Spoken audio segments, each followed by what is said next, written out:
So here we have a vertical circular motion type question where you got somebody with a basketball and a rope and they're spinning it around. The rope is 2.5 meters long, so pretty long rope.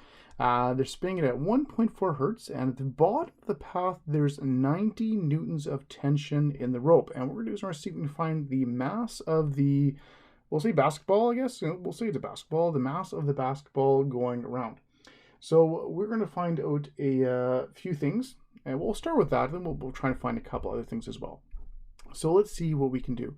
Well, that 90 newtons of tension at the bottom, there's two things that is coming from. That 90 newtons is coming from two places. It's coming from, first of all, the force of gravity, because when it's at the bottom there, you're lifting up to fight against gravity, but you also have to lift up in order to supply the circular motion for it to actually go around.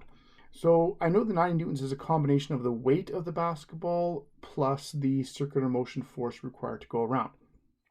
So if I just put in my expressions, I can't solve for them individually because I don't have the mass, but force gravity would be equal to mg, and my Fc, of course, would be mv squared over r, something like that. Well, what I can do is I can try and, m is the only thing I don't have, so I should be able to solve for it. If I have the speed. Now the speed isn't too hard to find because I have the frequency.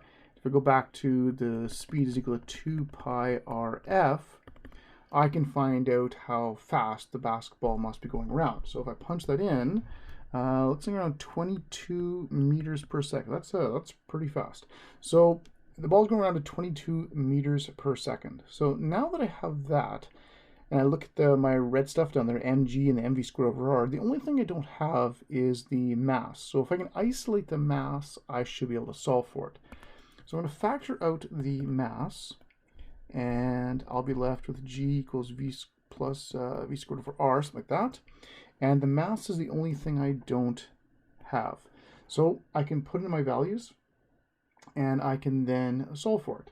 Okay, so in the v squared over r plus the g in the bracket is basically the total acceleration for the ball.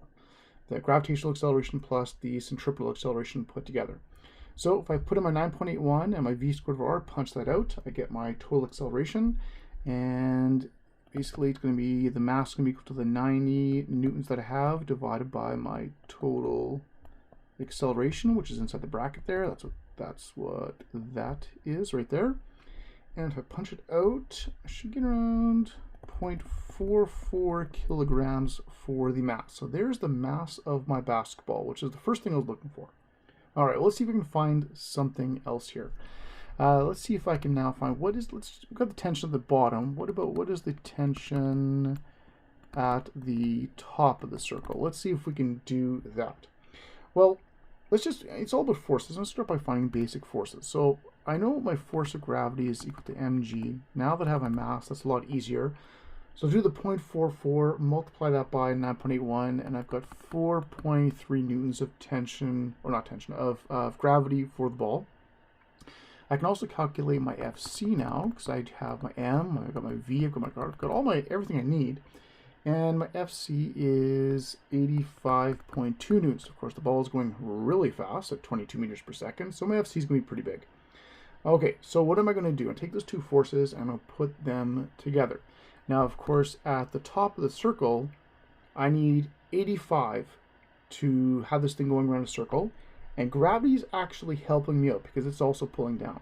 So I have to do less work at the top. So my tension at the top is going to be the difference between the two. I need 85 for it to go in a circle. Of course, it'll be going straight down towards my hand in the center of the circle, but gravity's helping me out. So when I take those two and I am going to subtract them, and my tension would be around, give or take, around 81 newtons. So gravity's helping out just a little tiny bit. All right, well, let's see if we can find another thing. Let's see if we can find something else. Let's see, how about this? What would be the minimum speed required to get around?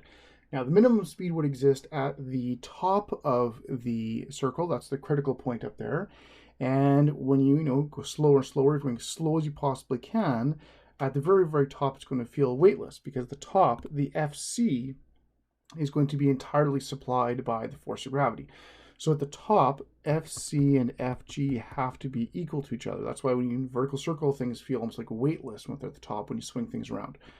So of course, mv squared over r is going to be equal to mg. Masses cancel out. Once again, showing mass has nothing to do with any mass at any same radius and everything would have this go with the same minimum speed. So if we move it around, the minimum speed, I'll just call it vmin. I guess I can call it vmin over there as well. That would be the root of r times g, something like that. Well, I've got the radius, I've got the g, so I'll multiply the 2.5 times 9.81. Don't forget to square root, and we'll get a minimum speed around 5 meters per second.